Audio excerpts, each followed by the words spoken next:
Do you see now the difference in our power? We just had the patch 1.13 drop. It was a little bit underwhelming, but not that our expectations were high. We knew that it was going to be balanced, and we knew they were going to be focusing on like mostly ghosts and stuff, skins and stuff, right? This is a downtime for Tekken. Tekken is like, sleeping.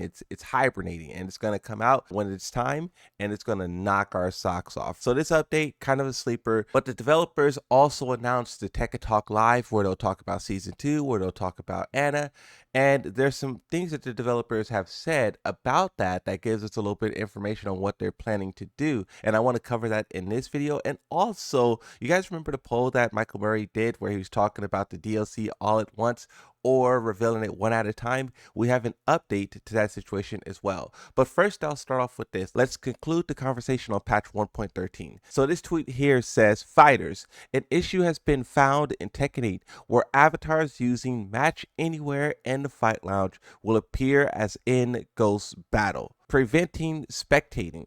This issue is being investigated." So that's one bug that was discovered in this update and that they are trying to fix, and they have not yet fixed at the time of recording. To most of you, this may not be a big deal, but when I travel through the lounge, I usually see a couple of people sitting down and maybe their buddy or someone is standing over them spectating. So losing that ability kind of hurts a little bit, but it'll be back up and running in no time. Now, when we talk about the DLC, they told us at the last Tekken Talk a couple of things. One, Anna's release date, season 2 release date, that's April 1st. And then they also told us that one of the other 3 characters a part of season 2 will be a new character. You would imagine that the next character would be said new character, because if you think about the format that they usually do, they usually start off with a legacy character like Eddie, like Anna. Then they do kind of like a sleeper mid character like Lydia, like a new character. But then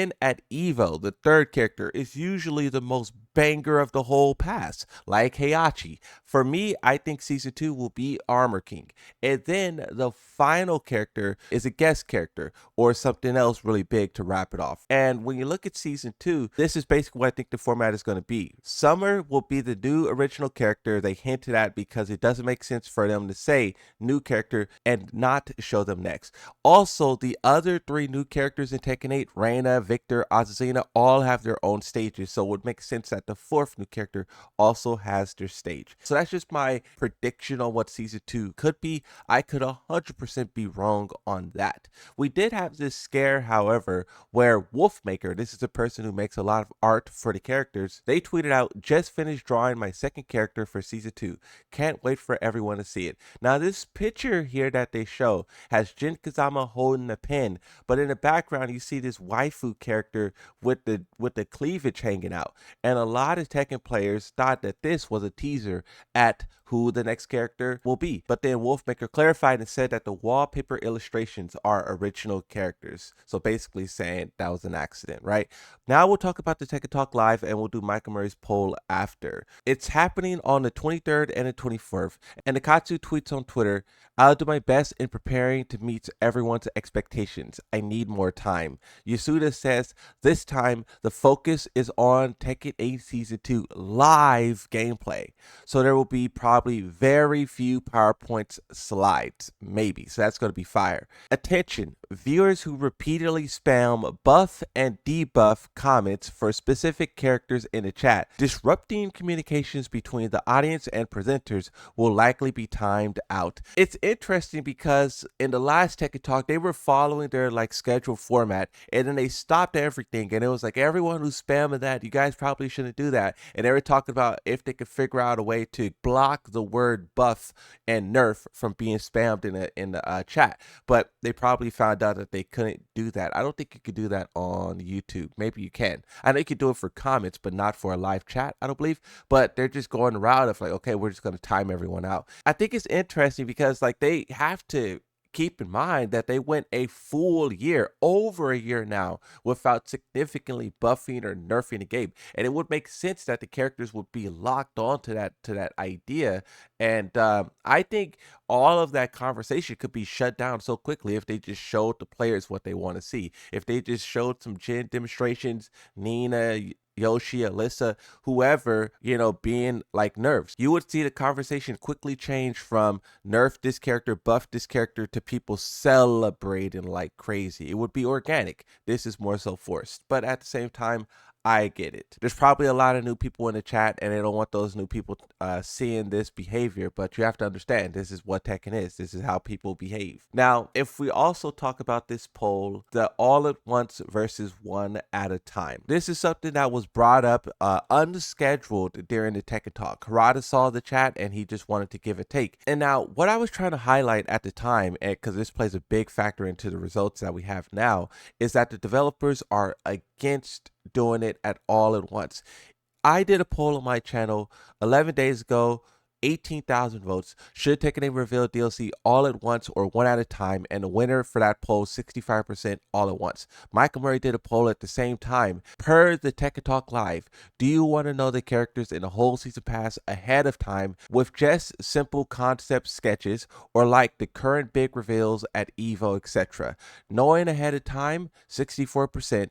Waiting for a proper reveal is 36%. There was still a lot of people in the comment section, like big names like Tasty Steve, Rip, who was advocating for doing it one at a time because those guys feel like it's more hype. They get to, do live reactions every time they're on commentary. So that's what the results of this poll was.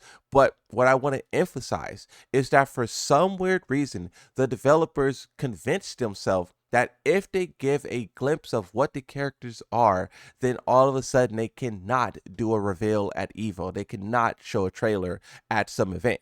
And this mindset is so strange. It's so foreign because we see what Mortal Kombat does, where they show all the characters, but then they do show banger trailers. Same thing with Street Fighter, right? And then also the players was even willing to work with them. One of the most liked comments across all of these polls and conversations was the comment that basically said, I am willing to allow the guest character to be hidden, the new character to be hidden, but then just show us who the legacy characters are so we can know what they are. But the developers, they seem like they're really not really interested in doing that either. Michael Murray's tweet following up this whole discussion says, I think most people understand this, but the poll was because we want to know people's thoughts so we can develop a multi-year strategy. It's not just votes yes, and we'll release all upcoming characters' names in a PowerPoint slide next month. For season 2, they probably will continue with their format, and then maybe season 3,